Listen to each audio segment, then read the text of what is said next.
ನಮ್ ಕಲಬುರ್ಗಿ ಒಳಗ್ 300 ಎಕರ್ಸ್ ಒಳಗ 7ನೇದು ಭಾರತೀಯ ಸಂಸ್ಕೃತಿ ಉತ್ಸವ ಮತ್ತು ಕೊತ್ತಲ ಸ್ವರ್ಣ ಜಯಂತಿ ಆಗ್ಲಿಗತ್ತದ. ಭಾರತೀಯ ಸಂಸ್ಕೃತಿ ಉತ್ಸವ ಏನಿರ್ತದ ಅಂತ ಹೇಳಿ ಯೋಚನೆ ಮಾಡ್ಲಿಗತ್ತೀರಿ.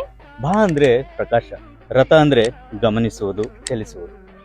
ಇನ್ನು ಸಂಸ್ಕೃತಿ ಅಂದ್ರೆ ನಮ್ಮ ನೆಲ, ಜಲ, ಭಾಷೆ, ನಡೆ, ನುಡಿಗಳಿಂದ ನಮ್ಮ ಸುತ್ತಲೂ ಬೆಳೆದಿರತಕ್ಕಂತ ಈ ಪರಿಸರ. ನಮ್ ಭಾರತ ಸಂಸ್ಕೃತಿ ಇಷ್ಟು ದೊಡ್ಡದಲ್ಲ.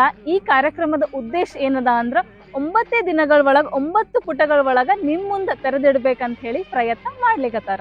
ಮಾತೃದೇವೋ ಭವ, ಸೃಷ್ಟಿಯ ಮೂಲವೇ ತಾಯಿ. ಸೊ ಫಸ್ಟ್ ಡೇ ಇಲ್ಲಿ 1 ಲಕ್ಷ ತಾಯಂದಿರು ಎಲ್ಲರೂ ಸೇರಿ 1 ಲಕ್ಷ ಮಕ್ಕಳಿಗೆ ಕೈತುತ್ತನ್ನ ಕೊಡ್ತಾ ಇದ್ದಾರೆ. ಕತ್ತಲಿನಿಂದ ಬೆಳಕಿನೆಡೆಗೆ ಸಾಗುವ ಒಂದು ಪ್ರಯತ್ನದಲ್ಲಿ ಜ್ಞಾನದ ಅರ್ಜನೆ ತುಂಬಾ ಮುಖ್ಯವಾಗಿದೆ. 2ನೇ ದಿನ ನಡೆಯಲಿದೆ ಇದೇ ಸ್ಥಳದಲ್ಲಿ ಶೈಕ್ಷಣಿಕ ಸಮಾವೇಶ. ದೇಶ ವಿದೇಶಗಳಿಂದ ಎಲ್ಲ ಯುವಕರು ಇಲ್ಲಿ ಬರ್ತಾ ಇದ್ದಾರೆ. 3ನೇ ದಿನ ಯುವ ಸಮಾವೇಶ ಮಾಡ್ತಾರೆ. ಗ್ರಾಮ ಕೃಷಿ ಕಾರ್ಯಕ್ರಮವನ್ನು 4ನೇ ದಿನ ಮಾಡ್ತಾ ಇದ್ದಾರೆ. 5ನೇ ದಿನ ಇಲ್ಲಿ ನಡೆಯಲಿದೆ ಆರೋಗ್ಯ ಮತ್ತು ಆಹಾರದ ಸಮಾವೇಶ. 6ನೇ ದಿನ ನಡೆಯಲಿದೆ ಉದ್ಯೋಗ ಸಮಾವೇಶ. 7ನೇ ದಿನ ಪರಿಸರ ಮತ್ತು ನಾವು ಸಮಾವೇಶ ಮಾಡ್ತೀವಿ. 8ನೇ ದಿನ ಸೇವಾ ಶಕ್ತಿ ಸಮಾವೇಶ ಅಂತ ಮಾಡ್ತಾ ಇದ್ದಾರೆ. 9ನೇ ದಿನ ಹಾಗೂ ಕೊನೆಯ ದಿನ ನಡೆಯಲಿದೆ ಇಲ್ಲಿ ದೇಶ, ಧರ್ಮ, ಸಂಸ್ಕೃತಿಯ ಸಮಾವೇಶ. ನೀವು ಸಹ ಈ ಒಂದು ಕಾರ್ಯಕ್ರಮದ ಭಾಗಿಯಾಗಿ ಭಾರತದ ಉತ್ಸವಕ್ಕೆ ಮೆರುಗು ಕೊಡುವ ಹರಿಗಳಾಗಿ ಎಂದೆಂದು ನನ್ನದಾಗಿದೆ.